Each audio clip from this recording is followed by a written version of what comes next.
Hi అండి, welcome to our channel Telugu audio FM.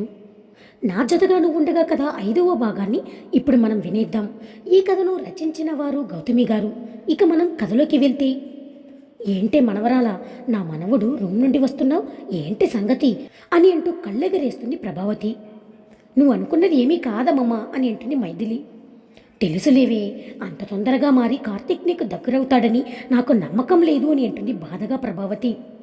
అమ్మమ్మ, నేను వాడికి దగ్గరవ్వడానికి, వాడితో కాపురం చేయడానికి వాడిని పెళ్లి చేసుకోలేదు. నీకు తెలుసు నేను ఎందుకు చేసుకున్నాను. ఇప్పుడు వాడిని ఎలా ఒప్పించాలో అర్థం కాక నాకు తల తిరుగుతుంది అని అంది మైథిలి. అది కాదే మైథిలి, వాడు దగ్గరయ్యి మీరిద్దరూ కాపురం చేసుకుంటూ ఉంటే చూడాలని ఉంది అని అంటుంది ప్రభావతి. అది జన్మలో జరుగుతుందో లేదో నాకు తెలియదమ్మమ్మ. నాకున్న సమస్యలన్నీ ఎప్పుడు తీరుతాయి? అసలే చాలా సమస్యల్లో ఉన్నాము, వాడికి చెప్పుకోలేను, నీకు చెప్పినా అర్థం కాదు అని అంటూ బాధపడుతూ ఉంటుంది మనసులోని మైథిలి. నీ ఆశ నెరవేరాలని నేను కోరుకుంటున్నానమ్మమ్మ, చూద్దాం ఏమవుతుందో ఏంటో అని చెప్పి ఏమీ చెప్పలేక అక్కడి నుండి బాధగా తన రూమ్లోకి వెళ్ళిపోతుంది మైథిలి. ఇక కార్తీక్ షవర్ కింద స్నానం చేస్తూ మైథిలి గురించి ఆలోచిస్తూ ఉంటాడు. నేనంటే ఇష్టం లేదని చెప్పింది, నన్ను పెళ్లి చేసుకోవడం ఇష్టం లేదు అని అంది, మళ్ళీ నన్ను ఎందుకు పెళ్లి చేసుకుంది అసలు అని అనుకుంటూ ఆలోచిస్తూ ఉంటాడు కార్తీక్. నీతో జీవితాన్ని ఎంతో ఊహించుకున్నాను, నా ఆశల మీద నీళ్లు చల్లావే. ఏదో కారణం ఉంది, అందుకే మైథిలి నన్ను పెళ్లి చేసుకుంది. ఆ కారణం ఏమిటి ఎలా అయినా తెలుసుకోవాల్సిందే. ఏదేమైనా నువ్వు నా భార్య అయిపోయావు మైథిలి. నువ్వంటే నాకు పిచ్చ కోపం ఉన్నా కానీ నిన్ను విడిచి ఉండాలంటే కష్టంగా ఉంది. అది కూడా పక్కనే ఉంటూ అసలు నిన్ను ముట్టుకోకుండా ఉండాలంటే ఇంకా కష్టంగా ఉంది. నిన్ను మళ్ళీ మళ్ళీ ప్రేమించి మోసపోకూడదు. ఎన్నోసార్లు దెబ్బతిన్న నా హృదయం మళ్ళీ నిన్నే ప్రేమిస్తుంది, నువ్వే కావాలి అని అనుకుంటుంది. ఈ ప్రేమ ఉందే మనల్ని చంపుతుంది, దుబ్బుతుంది. అసలు ప్రేమను కనిపెట్టిన వాళ్ళని తిట్టాలిరా నాయనా అని అనుకుంటాడు. అమ్మో, ఇది దగ్గరగా ఉంటే నేను అట్రాక్ట్ అయిపోతున్నాను, నిన్ను దూరంగా పంపించేయాలి మైథిలి. ఏదో ఒక ప్లాన్ చేసి ఇంట్లో నుండి నిన్ను గెంటేయాల్సిందే అని అనుకుంటాడు కార్తీక్. ఇప్పుడిప్పుడే నిన్ను మర్చిపోయి నీకు దూరంగా ఉండాలని నిర్ణయించుకున్నాను. అంతే, మళ్ళీ వచ్చి వచ్చి నా గుండెల్లో దూరి గుచ్చి చంపుతున్నా కదే రాక్షసి అని అనుకుంటూ ఉంటాడు. I hate you Maithili, I hate you, but I still in love with you అని అనుకుంటాడు కార్తీక్. మైథిలి తన రూమ్కి వెళ్ళి రెడీ అవుతూ ఉంటుంది కార్తీక్ గురించి ఆలోచిస్తూ. బావని దూరంగా ఉంచాలనుకున్నాను కానీ చాలా కష్టంగా ఉంది దేవుడా, నరకంగా ఉంది. దూరంగా ఉండి దూరం చేయొచ్చు కానీ దగ్గరగా ఉండి దూరం చేయాలంటే దానికన్నా శిక్ష ఇంకెక్కడా లేదు దేవుడా. ఇంకెన్ని రోజులు నేను ఈ శిక్ష అనుభవించాలి అని మైథిలి బాధపడుతూ ఏడుస్తూ ఉంటుంది. అప్పుడే మైథిలికి సిద్ధు నుండి కాల్ వస్తూ ఉంటుంది. అమ్మో, వీడు చేస్తున్నాడేంటి, కొంపదీసి నాకు పెళ్ళైపోయిందని తెలిసిందా ఏంటి వీడికి అని అంటూ టెన్షన్ పడుతూ కాల్ కట్ చేస్తుంది మైథిలి. తెలిసి ఉండకూడదు దేవుడా, తెలిసి ఉండకూడదు అని అనుకుంటూ మనసులోనే అనుకుంటూ ఉంటుంది మైథిలి. దేవుడా, ఈ ఒక్క హెల్ప్ చేయి నాకు, నా ఈ ప్రాబ్లం సాల్వ్ అయ్యేంత వరకు నాకు బావకి పెళ్ళయిందని తెలియకూడదు ప్లీజ్ అని అనుకుంటూ మనసులో వేడుకుంటూ ఉంటుంది. ఏంటి మైథిలి ఫోన్ లిఫ్ట్ చేయడం లేదు, అక్కడ ఏం జరుగుతుంది అని అనుకుంటూ కోపంగా మైథిలి గురించి ఆలోచిస్తూ ఉంటాడు సిద్ధు. ఇక మైథిలి రెడీ అయి కిందకి వస్తుంది. అమ్మమ్మ, టిఫిన్ తిన్నావా అని అడుగుతుంది మైథిలి. తిన్నాను తల్లి, నువ్వు కూడా తిను. మరి బావ తిన్నాడా అని అడుగుతుంది మైథిలి. మీ బావ అసలు బయటికి వస్తేనే కదే రూమ్లోనే ఉన్నాడు అని అంటుంది. నేను వెళ్ళి బావని పిలుచుకొస్తానమ్మమ్మా అని అంటుంది. అప్పుడే ఒక లాయర్ లోపలికి రావడం గమనిస్తూ ఉంది మైథిలి. మీరెవరు అని అడిగింది అతన్ని. నన్ను కార్తీక్ కృష్ణ గారు రమ్మన్నారండి అని చెప్పి అంటాడు లాయర్. బావా మిమ్మల్ని రమ్మన్నారా, ఎందుకు అన్నట్టు క్వశ్చన్ మార్క్ ఫేస్ పెడుతుంది మైథిలి. ఎందుకు నేను చెబుతాను అని అంటూ లోపల నుండి బయటికి వస్తాడు కార్తీక్. నాకు ఇష్టం లేకుండా నన్ను మోసం చేసి పెళ్లి చేసుకున్నందుకు ఈ పెళ్లి చెల్లదు అని చెప్పడానికి వచ్చాడు కార్తీక్.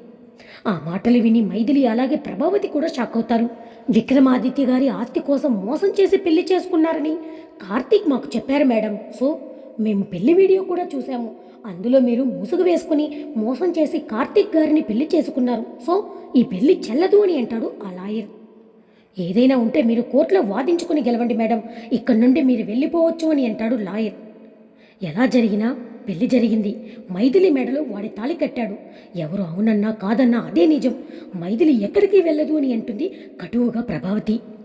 చూడునారమ్మా, నన్ను మోసం చేసి పెళ్లి చేసుకుంది నీ మనవరాలు, ఈ పెళ్లి చెల్లదు అని లాయర్ చెప్తున్నాడు కదా. వినలేదనుకో, పోలీసులను పిలిపించి తనని బయటకు గెంటించాల్సి వస్తుంది. తను మర్యాదగా ఇక్కడి నుండి వెళ్ళిపోతే బాగుంటుంది అని అంటాడు కార్తీక్. ఒరేయ్, అలా అంటావేంట్రా, తను నీ భార్య, అలా పంపడం తప్పురా. ఎక్కడికి వెళ్తుంది చెప్పు అని అంటుంది ప్రభావతి. అది ఎక్కడికి వెళ్తుందో ఏంటో నాకు తెలియదు నానమ్మ, దాంతో నాకు ఏ సంబంధమూ లేదు. చెప్తున్నాను కదా, బయటికి పొమ్మని చెప్పు అని అంటాడు కార్తీక్. సరే బావా, వెళ్ళిపోతాను. నాకు 5 నిమిషాలు నీతో మాట్లాడే ఛాన్స్ ఇవ్వు బావా, ప్లీజ్ అని అంటుంది మైథిలి. నిన్నంతా నా ఆస్తి అన్నట్టు అహంకారంగా పొగురుగా నాతో మాట్లాడావు, ఇప్పుడు బ్రతిమలాడుతున్నావేంటి? నీ మాట వింటా అనుకుంటున్నావా అని అంటాడు కార్తీక్. మాట్లాడేదేమీ లేదు, పో బయటికి అని అంటాడు. ఒక్క 5 నిమిషాలు మాట్లాడితే ఏమైపోతుంది? నాకు 5 మినిట్స్ టైం ఇవ్వు బావా, ప్లీజ్ అని చెప్పి అని అంటుంది మైథిలి. సరే ఏడవకు, ఏంటో చెప్పు అని అంటాడు కార్తీక్ పొగరుగా. నీతో పర్సనల్గా మాట్లాడాలి బావా అని అంటుంది. సరే అని ఇద్దరు బెడ్రూమ్లోకి వెళ్తారు. నేను ఇలా షాక్ ఇస్తానని నువ్వు ఎక్స్పెక్ట్ చేయలేదు కదా మైథిలి, చూసావు కదా నీ బావ తెలివితేటలు అని అంటాడు కార్తీక్. మా నాన్న చనిపోతూ వీలునామా నా మీద నమ్మకం లేక నాకు వచ్చే కోడలికి ఆ ఆస్తి చెందుతుందని రాయడం తెలుసుకుని ఇదంతా చేస్తున్నావు కదా మైథిలి నువ్వు అని అంటాడు కార్తీక్. దాంతో వెంటనే మైథిలి గట్టిగా నవ్వుతుంది. పిచ్చి బావా, మావయ్య ఆస్తి కాబోయే కోడలికి రాశారని ఉంది కదా, అదేంటో తెలుసా? కింద సరిగ్గా చదవలేదనుకుంటా డాక్యుమెంట్లో. అందులో నా మేనకోడల్ని పెళ్లి చేసుకుంటే మాత్రమే కార్తీక్కి చెందుతుందని రాసి ఉంది. అంటే నేను నిన్ను పెళ్లి చేసుకున్నాననుకో, ఆస్తి నాతో పాటు నువ్వు కూడా అనుభవించవచ్చు. అదే నువ్వు నన్ను పెళ్లి చేసుకోలేదనుకో, ఆస్తి మొత్తం వేరే ఎవరినైతే నువ్వు పెళ్లి చేసుకున్నావో ఆ అమ్మాయికి చెందుతుందని రాసి ఉంది. అర్థం కాలేదా? పూర్తిగా చెప్తాను విను. నువ్వు డిగ్రీ పూర్తి చేయకపోవడం వల్ల విక్రమాదిత్య గ్రూప్ ఆఫ్ ఇండస్ట్రీస్ నువ్వు సరిగ్గా నడపలేవని, నిన్ను పెళ్లి చేసుకున్న చదువుకున్న అమ్మాయికి ఆస్తి చెందుతుందని రాశారు. మామయ్య చనిపోయిన వితిన్ 1 ఇయర్లో నువ్వు డిగ్రీ పూర్తి చేస్తే మొత్తం ఆస్తి నీదవుతుంది. ఎవరిని పెళ్లి చేసుకున్నా కోడలికి చెందదు. నువ్వు ఎవరిని పెళ్లి చేసుకోకపోతే ఆస్తి అనుభవించే హక్కు కూడా నీకు లేదు బావా. అమ్మే హక్కు కూడా ఎవరికీ లేదు. మొత్తం ట్రస్ట్ వాళ్ళంతా చూసుకుంటారు. మామయ్య ఏమనుకున్నారంటే నువ్వు నన్ను పెళ్లి చేసుకోవాలనుకున్నారు. నువ్వు ఎలాగో డిగ్రీ పూర్తి చేయలేదు కాబట్టి ఆస్తి అనుభవించాలని ఇద్దరికీ కలిపి వస్తుందని రాశారు. నన్ను కాకుండా నువ్వు ఎవరినైనా పెళ్లి చేసుకుంటే ఆస్తి మొత్తం నువ్వు పెళ్లి చేసుకున్న అమ్మాయికి వెళ్ళిపోతుంది. ఆస్తి కోసమైనా నువ్వు నన్ను పెళ్లి చేసుకుంటావని మామయ్య ఇలా తిరకాసు పెట్టారన్నమాట. అదే ప్రియా వాళ్ళమ్మ నీ దగ్గరకు వచ్చి ప్రియాని పెళ్లి చేసుకోమని ఎందుకు అడిగిందో తెలుసా? ఆస్తి మొత్తం ప్రియకి వస్తుందని. ప్రియ డిగ్రీ పూర్తి చేసింది కాబట్టి నిన్ను పెళ్లి చేసుకుని ఆస్తి మొత్తం కొట్టేసి నిన్ను బయటికి పంపిద్దామని పెద్ద ప్లానే వేశారు బావవారు అని అంది మైథిలి. అదేమీ లేదే, అందరూ నీలాగా ఉండరు అని అంటాడు కార్తీక్ కోపంగా మైథిలి వైపు చూస్తూ. నీ ముందు 3 ఆప్షన్స్ ఉన్నాయి. ఇప్పుడు నన్ను బయటికి గెంటేసినా, నువ్వు వేరే అమ్మాయిని పెళ్లి చేసుకున్నా అమ్మాయికి ఆస్తి మొత్తం వెళ్తుంది బావా. అప్పుడు ఆ అమ్మాయి నిన్ను మోసం చేయవచ్చు. నన్ను పెళ్లి చేసుకున్నావు కాబట్టి నేను చెప్పిన మాట విన్నావనుకో, ఇద్దరం ఆస్తిని ఎంజాయ్ చేయొచ్చు. చక్కగా డిగ్రీ పూర్తి చేసి హ్యాపీగా నీ ఆస్తి నువ్వే అనుభవించవచ్చు బావా. ఈ 3 ఆప్షన్లు ఏది బెటరో నువ్వే ఆలోచించుకో అని అంటుంది మైథిలి. ఈ 3 ఆప్షన్లు నాకు అస్సలు ఇష్టం లేదు అని అంటాడు కార్తీక్. మీ ఆడవాళ్ళందరూ మోసగాళ్ళే, అసలు ఎవరిని పెళ్లి చేసుకోవాలని నాకు లేదు అని అంటాడు కార్తీక్. ఏదైతే అయింది, నువ్వు మాత్రం ఇంట్లో నుంచి వెళ్ళిపో, ఈ ఆస్తి పోతే పోయింది అని అంటాడు కార్తీక్. బావా, నా దగ్గర ఒక ఆప్షన్ ఉంది, అది నీకు బాగా నచ్చుతుంది అనుకుంటున్నా అని అంది మైథిలి. ఏంటది అని అంటాడు కార్తీక్. నాకు ఆస్తి అవసరం లేదు బావా, అలాగే నువ్వు మోసపోయి వేరే అమ్మాయిని పెళ్లి చేసుకుని ఆ అమ్మాయికి ఆస్తి ఇవ్వడం నాకు ఇష్టం లేదు. ఇది నీ ఆస్తి, మావయ్య కొడుకువి, సొంత కొడుకువి, నీకే ఆస్తి చెందాలి. అందుకే నువ్వు డిగ్రీ పూర్తి చేయి బావా, ప్లీజ్ నా మాట విని అని అంటుంది. అయినా నేనిప్పుడు డిగ్రీ పూర్తి చేయడం ఏంటి? నాకు చదువు లేకపోయినా పర్లేదు. నేను ఒక ఫేమస్ గేమ్ డిజైనర్ని, రాక్ స్టార్ని, అమెరికాలో నాకు ఫుల్ యూత్ ఫాలోయింగ్ ఉంది అని అంటాడు కార్తీక్. నాన్న చనిపోయారని తెలిసి నేను అమెరికా నుండి ఇండియా వచ్చాను. కేవలం పెళ్లి చేసుకుని ఆస్తి అమ్మడానికి మాత్రమే వచ్చాను. నేను అమెరికాలో చాలా రిచ్గా బాగా దర్జాగా బతుకుతున్నాను అని అంటాడు కార్తీక్. నాకు తెలుసు బావా, ఈ ఆస్తి మీద నీకు మమకారం లేదని, ఈ ఆస్తి నీకు అవసరం కూడా లేదని. మామయ్య చనిపోతే చూడడానికి వచ్చిన దూరపు చుట్టాలైన మహేశ్వరి ఆస్తి మొత్తం చూసిన తర్వాత అమ్మమ్మని సొంత అమ్మలాగా ఫీల్ అయిపోయి ఓ తెగ ఇదైపోయింది. ఆస్తి వివరాలు తెలుసుకున్న మహేశ్వరి ఒక ప్లాన్ ఆలోచించుకొని నీకు ప్రియకి పెళ్లి చేయాలనుకుంది. కానీ నీకు పెళ్లి ఇష్టం లేదని తెలుసు కాబట్టి ఒప్పందం కుదిరించుకోవాలని ఇలా ప్లాన్ చేసింది. నాకు తెలుసు బావా, నీకు ప్రియని చేసుకోవడం ఇష్టం లేదని. ఈ ఆస్తి గొడవలన్నీ తెలిసిన చిన్నమ్మ, ప్రియ వాళ్ళమ్మ మీ దగ్గరికి వచ్చి బాబు, మీ నాన్నగారు చనిపోయారు. చనిపోతూ ఆస్తి నువ్వు ఎవరినైతే పెళ్లి చేసుకుంటావో ఆ కోడలికి చెందుతుందని నీకు చెప్పడంతో నువ్వు ఏమనుకున్నావంటే బావా, అయితే ఆస్తి నాకేం అవసరం లేదని చెప్పి నువ్వు వెళ్ళిపోతుంటే ఎలా అయినా సరే ఆస్తి దక్కించుకోవాలన్న దురుద్దేశంతో వాళ్ళు నువ్వు నా కూతురు ప్రియని పెళ్లి చేసుకో, తర్వాత ఆస్తి మా కూతురికి వచ్చిన తర్వాత ఆస్తులు అమ్మేసి చెరో సగం చేసుకుందామని ప్లాన్ చేసి నీతో చెప్పడంతో నువ్వు కూడా సరే అని తల ఊపావు. నీ కూతురి జీవితం నాశనమైపోతుంది కదా అని నువ్వు అడిగినప్పుడు, మేము పేదవాళ్ళం బాబు, నా కూతురికి పెళ్లి చేయలేం, అందుకే ఇలా ఆస్తి వస్తే నా కూతురికి మళ్ళీ పెళ్లి చేయొచ్చు, అలాగే మేము సెటిల్ అవుతామని ఏదో చిన్న ఆశ అంటే నీకు ఎలాగో జీవితంలో పెళ్లి చేసుకోవడం ఇష్టం లేదు. ఇలా ఆస్తి వేస్ట్గా వృధా అవడం కన్నా ఇలా మంచిదే కదా బాబు, నా మాట విని పెళ్లి చేసుకో, నా వల్ల నీకు ఏ ప్రాబ్లం లేదని అంటే నువ్వు నమ్మేసి ఓకే అన్నావు కదా బాబా. ఇలా నువ్వు మహేశ్వరి ప్లాన్ చేసుకొని పెళ్లికి సిద్ధమయ్యారు. అసలు పెళ్ళంటే నీకు తెలుసా బావా? తెలియకుండా ప్రియ జీవితం నాశనం చేద్దామనుకుంటున్నారు. ఏదేమైనా ప్రియని పెళ్లి చేసుకుని ఆస్తి కొట్టేయాలని మీరిద్దరూ అనుకున్నారే తప్ప ప్రియ జీవితం నాశనమైపోతుందని అసలు మీరు ఆలోచించలేదు కదూ. ప్రియకి పెళ్ళంటేనే ఇష్టం లేదు. పెళ్లి కోసం అమ్మాయిలు చాలా కలలు కంటారు బావా. ప్రియ కూడా అంతే, చాలా కలలు కన్నది. తనకిష్టమైన అబ్బాయిని పెళ్లి చేసుకుందామనుకుంది. ఇలా మీ ఇద్దరి స్వార్థంతో బలైపోతుందని అసలు ఊహించలేదు పాపం. ఒక్కసారి పెళ్ళైన అమ్మాయిని మళ్ళీ ఎవరి పెళ్లి చేసుకుంటారు బావా? వాళ్ళమ్మ పిచ్చితనం కాకపోతే సెకండ్ హ్యాండ్ అవుతుంది కదా తను. అలా అని వాళ్ళమ్మ ఏమైనా మంచిదనుకుంటున్నావా? నీతో అలా ఒప్పించింది, కానీ ఆస్తి మొత్తం తీసుకోవాలనుకుంది. ఇలా జరగడం మంచిది కాదని తెలిసే ప్రియా జీవితం నిలబడాలని తప్పని తెలిసినా కూడా నిన్ను మోసం చేసి పెళ్లి చేసుకున్నాను బావా. ఇందులో నా స్వార్థం ఏమీ లేదు, ఆస్తి నాకు అవసరం లేదు అని అంది. విక్రమాదిత్య గ్రూప్ ఆఫ్ ఇండస్ట్రీస్ అమ్మితే ఎంతోమంది స్టూడెంట్స్ జీవితాలు నాశనమైపోతాయనే ఉద్దేశంతో మాత్రమే నిన్ను పెళ్లి చేసుకున్నాను బావా.